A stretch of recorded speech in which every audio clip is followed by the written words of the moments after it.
Assalamualaikum warahmatullahi wabarakatuh. Kami dari kelompok 5 akan mempresentasikan hasil diskusi kami mengenai studi kasus Bu Anita. Studi kasus, Ibu Anita adalah seorang guru sosiologi di SMA Negeri 17 Puncak Harapan.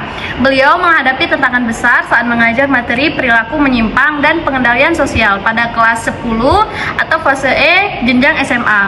Materi ini seringkali dianggap teoritis dan kurang relevan dengan kehidupan sehari-hari. Menyadari hal tersebut, Ibu Anita ini memutuskan untuk melakukan profiling peserta didik pada awal semester tahun ajaran 2025 sampai dengan 2026.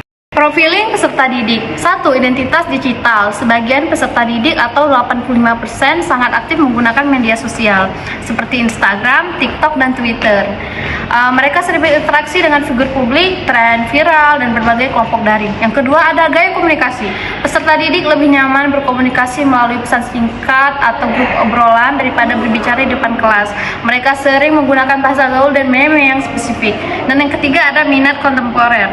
Di sini minat utama mereka berpusat pada berbagai isu sosial yang sedang tren seperti body positivity, mental health awareness, dan berbagai isu lingkungan. Namun, pemahaman mereka seringkali dangkal dan hanya sebatas tren saja. Dan keempat, ada kecenderungan berkelompok di luar kelas. Mereka bercenderung berkelompok berdasarkan minat yang sama, misalnya tim futsal, grup K-pop, atau komunitas gamer. Interaksi di antara kelompok yang berbeda seringkali terbatas. Mengapa pendekatan ceramah tradisional tidak tepat? Ibu Anita dengan bijak menyadari bahwa metode ceramah, membaca buku teks, menghafal teori tidak akan efektif. Hal ini sesuai dengan tujuan profiling, yaitu menyesuaikan model pembelajaran agar pendekatan, model, dan metode pembelajaran sesuai dengan kebutuhan serta gaya belajar peserta didik. Peserta didik kelas 10 yang tumbuh sebagai generasi digital memiliki profil belajar yang menuntut keterlibatan aktif, relevansi konstekstual, dan stimulasi visual digital, yakni sesuatu yang tidak diakomodasi oleh metode tradisional. Di dalam menganalisis kasus, ada beberapa tantangan utama. Yang pertama, materi dianggap terlalu teoritis dan tidak relevan dengan kehidupan siswa.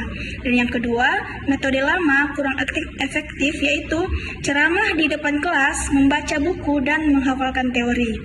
Permasalahan inti, teori sosiologi bersifat abstrak dan teoritis, terjadi gap atau kesenjangan dengan realita digital peserta didik yang dinamis dan cepat berubah, sehingga materi sulit dipahami dan terasa jauh serta tidak relevan. Selanjutnya, strategi pembelajaran adaptif berdasarkan profiling. Manfaat profiling yang paling relevan di sini adalah mempermudah perencanaan pembelajaran yang efektif, membuat pembelajaran yang dipersonalisasi, dan meningkatkan keterlibatan peserta didik.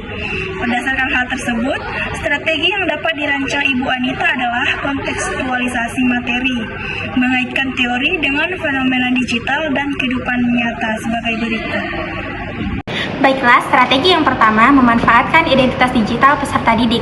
Contohnya yang pertama, menggunakan kasus viral di media sosial, misalnya kasus cyberbullying, cancel culture, atau trend body shaming sebagai contoh nyata perilaku penyimpangan. Yang kedua, meminta peserta didik menganalisis konten TikTok atau postingan Instagram yang menampilkan fenomena sosial, kemudian menghubungkannya dengan teori sosiologi. Yang ketiga, mendiskusikan bagaimana algoritma media sosial membentuk kelompok sosial atau echo chamber sebagai bentuk pengendalian sosial informal.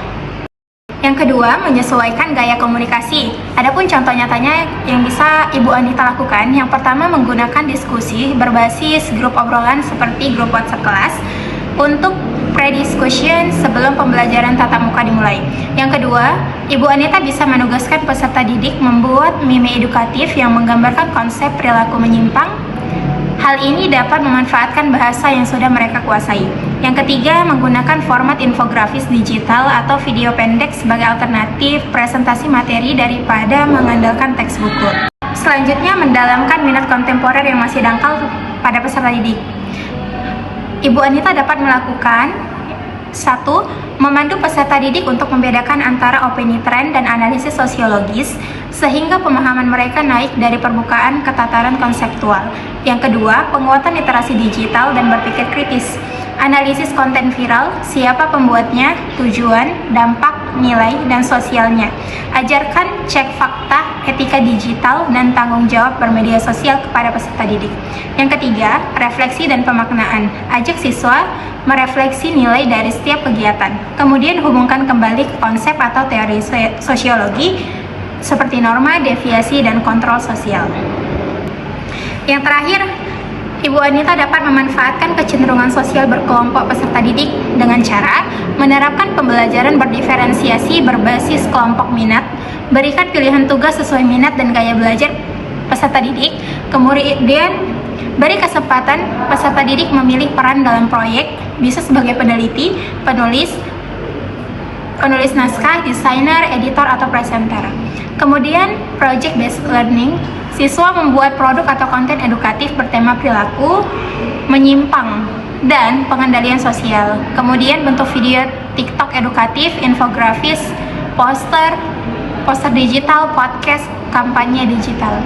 Yang ketiga, pendalaman isu dari tren ke analisis sosiologis yang lebih dalam, body positivity atau norma dan deviasi, mental health, kontrol sosial informal, dan isu lingkungan tindakan yang kolektif. Sekian. Selanjutnya yaitu peran guru Bu Anita. Yang pertama, sebagai fasilitator pembimbing pembelajaran. Yang kedua, penghubung antara teori sosiologi dan juga realitas digital. Yang ketiga, pembimbing berpikir kritis dan kesadaran sosial. Dan yang keempat, menciptakan pembelajaran yang bermakna dan relevan. Selanjutnya ada pun langkah-langkah implementasi. Yang pertama yaitu asesmen awal, profiling peserta didik berupa kuesioner, observasi, wawancara singkat. Yang kedua, perencanaan. Pilih topik yang kontekstual, rancang aktivitas dan media yang relevan. Yang ketiga, pelaksanaan. Kegiatan interaktif, kolaboratif, dan berbasis digital. Dan keempat, monitoring. Pantau proses, di mana memberikan umpan balik formatif secara berkala. Dan kelima, refleksi. Siswa merefleksi dan mengaitkan dengan konsep sosiologi. Dan yang keenam, presentasi dan publikasi. Tampilkan hasil proyek, bagikan ke kelas atau platform sekolah. Selanjutnya, yang pertama, asesmen formatif berupa kuis online, forum diskusi, jurnal refleksi, dan observasi. Yang kedua, asesmen sumatif berupa penilaian proyek atau rubrik, presentasi portofolio digital. Yang ketiga, asesmen sikap, yakni berupa kolaborasi, empati, partisipasi, dan etika digital. Baik, selanjutnya implikasi terhadap perancangan asesmen. Yang pertama, membuat konten media sosial edukatif seperti video TikTok, Threads, atau Carousel dan Instagram yang menjelaskan konsep perilaku menyimpang. Hal ini dinilai berdasarkan ketepatan konsep sosiologis di dalamnya. Analisis kasus berbasis berita digital. Peserta didik mengidentifikasi jenis penyimpangan dan mekanisme pengendalian sosial dari sebuah kasus yang sedang viral. Yang selanjutnya, portofolio refleksi digital. Peserta didik mendokumentasikan proses berpikir mereka selama pembelajaran berlangsung. Berikut hasil yang diharapkan. Yang pertama, siswa memahami materi secara kontekstual, mendalam, dan kritis. Yang kedua, materi lebih relevan, menarik, dan bermakna. Yang ketiga, keterampilan komunikasi dan kolaborasi meningkat. Yang keempat, terbentuk karakter dan kesadaran sosial yang kuat. Yang kelima, siswa menjadi warga digital yang cerdas, bertanggung jawab, dan peduli sosial. Nah, kesimpulannya, kasus Ibu Anita mengilustrasikan secara nyata bagaimana profiling peserta didik bukan sekedar formalitas administratif, melainkan instrumen pedagogis yang menentukan kualitas pembelajaran. Dengan memanfaatkan data profiling secara cermat, mulai dari identitas digital, gaya komunikasi, minat kontemporer, hingga kecenderungan sosial peserta didik, maka Ibu Anita dapat bertransformasi dari pengajar yang menyampaikan materi menjadi fasilitator pembelajaran yang kontekstual dan bermakna. Berbagai informasi dari profiling digunakan sebagai dasar bagi guru untuk merancang strategi pembelajaran yang efektif, menentukan cara agar peserta didik dapat memahami konsep, materi, dan menguasai keterampilan baru, sehingga mampu meningkatkan kualitas pembelajaran di kelas. Inilah inti dari apa yang perlu diwujudkan Ibu Anita, menjadikan teori sosiologi yang abstrak menjadi hidup dan relevan melalui lensa kehidupan digital peserta didiknya, memanfaatkan dunia digital dan minat kontemporer peserta didik sebagai jembatan untuk memahami teori sosiologi secara kontekstual, kritis, kolaboratif, dan bermakna. Baiklah, selanjutnya saya serahkan kepada moderator. Sekian presentasi dari kelompok kami, lebih dan kurangnya kami mohon maaf. Wassalamualaikum warahmatullahi wabarakatuh.